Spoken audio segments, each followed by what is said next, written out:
ये है वो हेयर ऑयल जिसकी रेसिपी मैं नहीं शेयर कर रही थी, क्योंकि मैं नहीं करना चाहती थी। मैं चाहती थी कि मैं ये तेल बना के इसको ऑनलाइन सेल करना शुरू कर दूँ और पैसे कमा लूँ।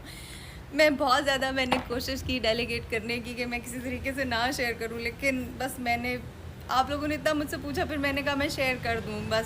बस दुआ करनी है आपने मेरे लिए, आपने ये ऑयल लगाना है, आपने बनाना है, आपको फ़ायदा होगा, आपने मेरे लिए दुआ करनी है, ठीक है। अच्छा, रेसिपी मैं आपके साथ आपको बताती हूँ, ये चीज़ें आप लिख लें। कोई एक मेरी प्यारी जो है वो काम करे कि वो एक जब ये रेसिपी लिखेगी तो वो एक कमेंट पोस्ट कर दे, ठीक है। अच्छा, 1.5 लीटर आपने सरसों का तेल लेना है, 0.5 आपने जो है लीटर कोकोनट ऑयल लेना है, ठीक है, नारियल का जो तेल होता है। 10 ml आपने कैस्टर ऑयल लेना है और 10 ml आपने लेना है स्वीट आलमंड ऑयल। 10 ml की आपको अगर आप जाएंगी ना पंसारी के पास तो आपको 10 ml की बॉटल्स मिल जाएंगी। तो ये इसकी तरतीब में आपको इतना ज़्यादा पढ़ने की ज़रूरत नहीं है कि 10 ml कितना होता है, आपको 10 ml की बॉटल मिल जाएगी, ठीक है। अच्छा, अब आपने ये जो ऑयल हैं सारे मिक्स करने हैं और इनको आपने चूल्हे पे बहुत ज़्यादा, जो ज़ीरो आंच होती है ना, धीमी आंच, आपने इतनी धीमी आंच पे रखना है। और इसके अंदर आपने डालना है प्याज, जो बड़े साइज़ का, इतना सा बड़े साइज़ का प्याज होना चाहिए, जो आपने उसके टुकड़े करने हैं, 5-6 टुकड़े उसके करने और आपने उसको डाल देना है और आपने उसको धीमी आंच पे रख देना है। तकरीबन आधा पौना घंटा जो है आपने प्याज को उसके अंदर रखना है और प्याज जलना नहीं चाहिए, ठीक है, आंच इतनी धीमी होनी चाहिए। उसके बाद आपको 3 तरह के पत्ते चाहिए और आपको 3 तरह के इसके अंदर सीड्स चाहिए।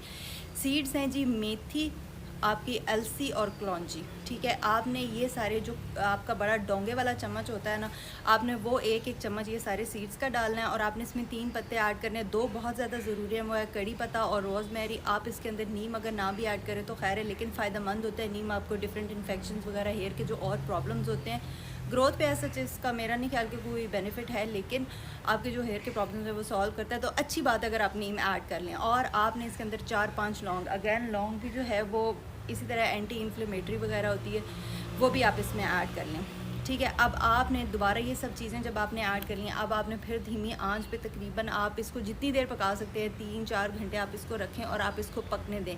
आपका मिक्सचर ये ठीक बन रहा है, इसकी वाहिद निशानी ये है कि आपका प्याज जल नहीं रहा। आपकी आंच की आपको पता ही, ये तब सही लगेगा कि ये सही है कि आपका प्याज नहीं जल रहा, ठीक है।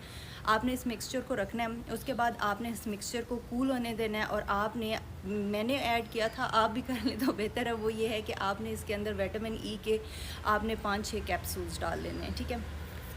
अब आपने इसको बनाकर कुछ अरसे के लिए रख देना है। आप कम से कम इसको 1 महीने के लिए रखें और ज़्यादा से ज़्यादा आप इसको 3 महीने के लिए रखें। 3 महीने के बाद जब ये प्रॉपरली रेडी हो जाएगा, उसके बाद आपने इसको यूज़ करना है। अब ये मेरे वाला जो बैच है, ये तकरीबन मुझे लगता है साल होने वाला है मेरे ख्याल से मैंने बनाया। आपने इतना बड़ा, आपका तकरीबन यहाँ तक आपका बैच बन जाएगा, ठीक है। तो वो बैच जो है वो मेरे ख्याल से आपको साल एक लास्ट कर जाता है।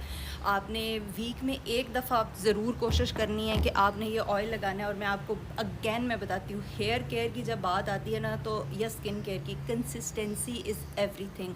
अगर तेल बना के आपने रख दिया और आपने लगाया नहीं है तो आपको फ़ायदा नहीं हो सकता। तेल आप बनाएंगी, आप लगाएंगी, आपको फ़ायदा तभी होगा। और एक और मैं आपको इम्पॉर्टेंट चीज़ ये भी बता दूं कि आपका जो हेयर ग्रोथ होती है, ये सब चीज़ें अपनी जगह होती हैं। अच्छा कंडीशनर लगाएं, तेल लगाएं, फ़लाँ ढमाँ, सब चीज़ें अपनी जगह होती हैं, लेकिन हेयर के लिए आपकी हेल्थ भी बहुत ज़्यादा ज़रूरी होती है। अगर आपको इश्यूज़ हैं, पहले अपने इश्यूज़ सॉल्व करें। अगर आपको कोई बीमारी है, अल्लाह ना करे, अगर आपको PCOS, या मैं बार बार आपको बताती हूँ, ये कुछ हार्मोनल इश्यूज़ होते हैं, आपको थायराइड के इश्यूज़ होते हैं, इनमें बाल बहुत ज़्यादा गिरते हैं, ठीक है। आप पहले अपना मसला सॉल्व करवाएं और फिर आप सारे XYZ टोटके करें। पहले आप चेक करें कि आपके अंदर किसी विटामिन की कमी, तो फिर आप टोटके लगाएं। आप अंदर से ठीक होंगे, आपके बाल अच्छे होंगे, ऊपर से आप टोटके लगाएंगे तो आपके बाल बेहतरीन हो जाएंगे।